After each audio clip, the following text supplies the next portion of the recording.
Assalamualaikum warahmatullahi wabarakatuh. Di tahun baru ini, harapan kita adalah kita bisa memiliki harapan yang baru. Tetapi, harapan baru itu akan menjadi omong kosong bila kita tidak memiliki mindset yang benar. Karena sebenarnya bukan kerjamu yang kurang, bukan usahamu yang belum maksimal, tapi mungkin mindsetmu yang belum benar.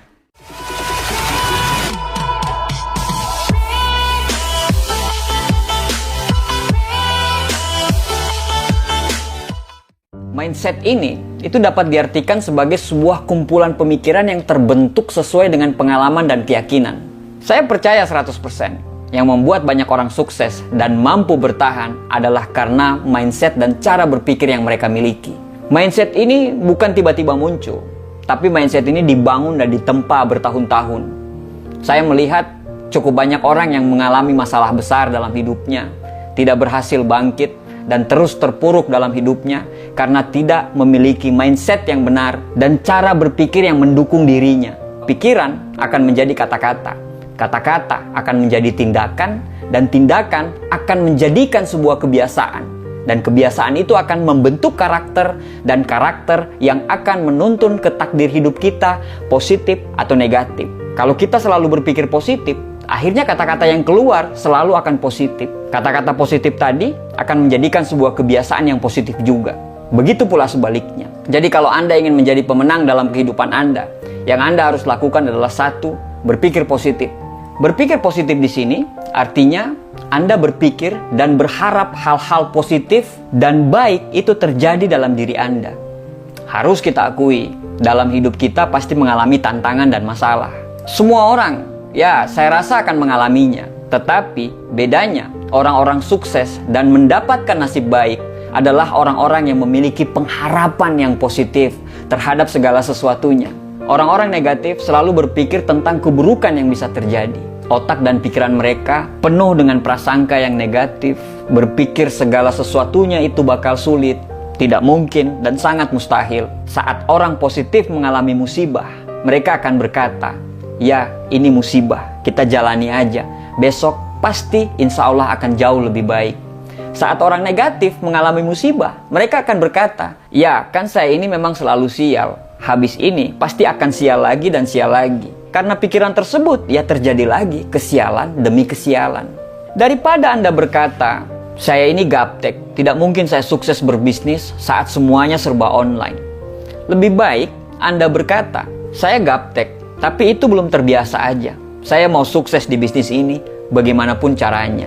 Anda mungkin bisa lihat bagaimana cara pandang orang positif dan cara pandang orang negatif. Coba Anda refleksikan. Apakah Anda tergolong orang yang sering berpikir positif, atau Anda lebih dominan untuk berpikir negatif? Jika Anda merasa Anda lebih dominan berpikir negatif, sadarilah bahwa itu hanyalah sebenarnya program dari masa lalu yang Anda ulang terus-menerus. Anda harus berani memutuskan untuk mengganti file pikiran negatif itu. Ganti dengan file pikiran yang positif, yang lebih mendukung Anda untuk berubah dan bisa menarik hal-hal positif dalam hidup Anda.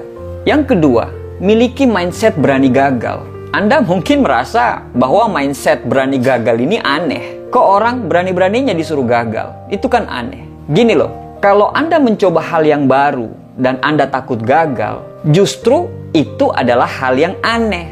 Kenapa? Karena melakukan sesuatu yang baru, ya pasti jelek. Kalau udah jelek, ya pasti gagal. Gak ada sesuatu yang baru kita coba, itu hasilnya langsung sempurna. Gak ada, pasti hasilnya jelek. Kebanyakan orang tidak sukses seringkali karena mereka kurang mengalami kegagalan. Mereka begitu takut untuk mengalami kegagalan, sehingga mereka takut dalam mencoba segala sesuatunya. Mereka sangat trauma dengan yang namanya kegagalan.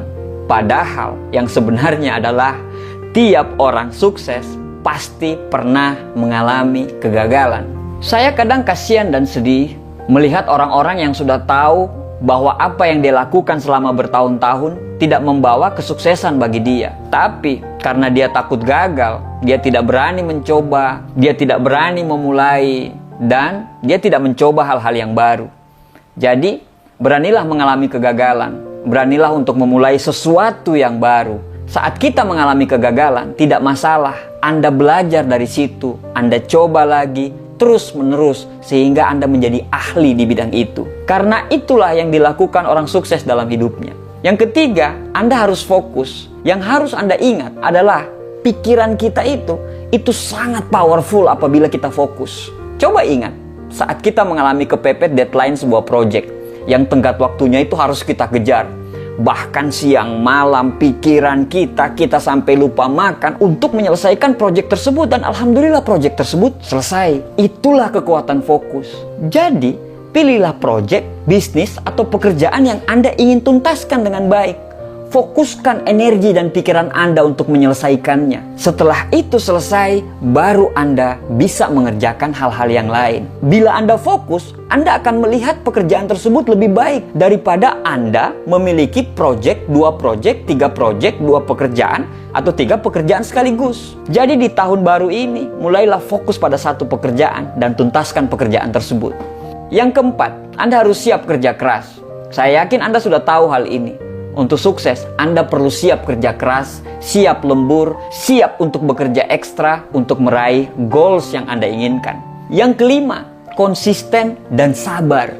Walaupun awalnya mungkin belum ada hasil, tapi tetap lakukanlah apa yang harus Anda lakukan.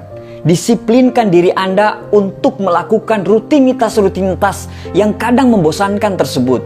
Karena itu yang harus kita lakukan. Jika tiap hari harus bikin konten video, lakukan itu. Jika tiap hari harus riset produk, lakukan itu. Jika tiap hari harus menulis artikel, lakukan itu. Dan Anda harus sabar, karena yang diharapkan belum tentu akan datang secepatnya. Evaluasi kerjanya, lakukan lagi, gagal lagi, evaluasi lagi, lakukan lagi, gagal lagi. Dan terus seperti itu. Orang yang gagal hampir seluruhnya nggak konsisten dengan apa yang dia lakukan. Bahkan mereka itu tidak sadar seberapa dekat mereka dengan kesuksesan. Yang keenam adalah komitmen. Saat Anda sudah memutuskan untuk melakukan sesuatu, ambillah komitmen untuk memastikan Anda akan terus melakukan hal tersebut. Tidak peduli Anda sedang mood atau Anda tidak sedang mood, Anda harus mengerjakan hal tersebut. Komitmen itu berawal dari motivasi yang terus-menerus dijaga di level tertinggi. Komitmen berbanding lurus dengan efektivitas waktu yang kita miliki. Ketika kita berkomitmen untuk menghasilkan sebuah karya terbaik, efektivitas waktu adalah syarat utamanya. Tidak ada kata malas dan tidak ada lagi kata untuk bermain di tempat yang lain. Apalagi untuk hal-hal yang tidak kita prioritaskan. Komitmenlah yang membuat kita menjadi disiplin dan kita bisa memprioritaskan pekerjaan utama dan menunda waktu untuk bersenang-senang.